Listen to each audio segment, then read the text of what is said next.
ಉಳಿತಾಯ ಖಾತೆ ಮತ್ತು ಚಾಲ್ತಿ ಖಾತೆ ಇವುಗಳ ನಡುವಿನ ವ್ಯತ್ಯಾಸಗಳು. ಉಳಿತಾಯ ಖಾತೆ ಸಾಮಾನ್ಯವಾಗಿ ವೇತನ ಪಡೆಯುವವರು ಅಥವಾ ನಿಯಮಿತ ಆದಾಯವನ್ನು ಹೊಂದಿರುವವರು ಉಳಿತಾಯ ಖಾತೆಯನ್ನು ತೆರೆಯುತ್ತಾರೆ. ಈ ಸೌಲಭ್ಯವನ್ನು ವಿದ್ಯಾರ್ಥಿಗಳು, ಹಿರಿಯ ನಾಗರಿಕರು, ಪಿಂಚಣಿದಾರರು ತೆರೆಯಲು ಅವಕಾಶವಿದೆ. ಈ ಖಾತೆಯು ಹಣ ಉಳಿತಾಯ ಮಾಡಲು ಸಹಾಯವನ್ನು ಮಾಡುತ್ತದೆ. ಉಳಿತಾಯ ಖಾತೆಯ ಗರಿಷ್ಠ ಮೊತ್ತಕ್ಕೆ ಯಾವುದೇ ಪರಿಮಿತಿ ಇರುವುದಿಲ್ಲ.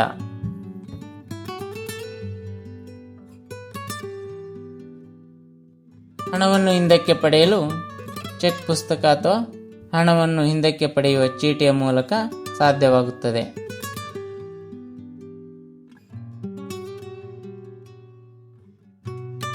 ಚಾಲ್ತಿ ಖಾತೆ. ಚಾಲ್ತಿ ಖಾತೆಯನ್ನು ವ್ಯಾಪಾರಸ್ಥರು, ವಾಣಿಜ್ಯ ಔದ್ಯೋಗಿಕ ಸಂಸ್ಥೆಯವರು ಇದನ್ನು ತೆರೆಯುತ್ತಾರೆ.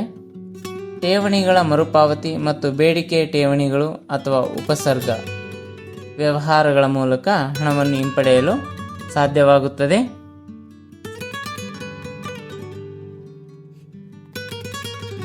ಹಣವನ್ನು ದಿನಕ್ಕೆ ಎಷ್ಟು ಬಾರಿಯಾದರೂ ತುಂಬಬಹುದು ಮತ್ತು ಎಷ್ಟು ಬಾರಿಯಾದರೂ ಹಿಂಪಡೆಯಬಹುದು.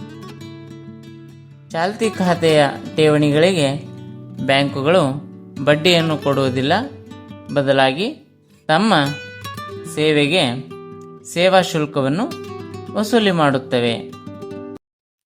ಆವರ್ತ ಠೇವಣಿ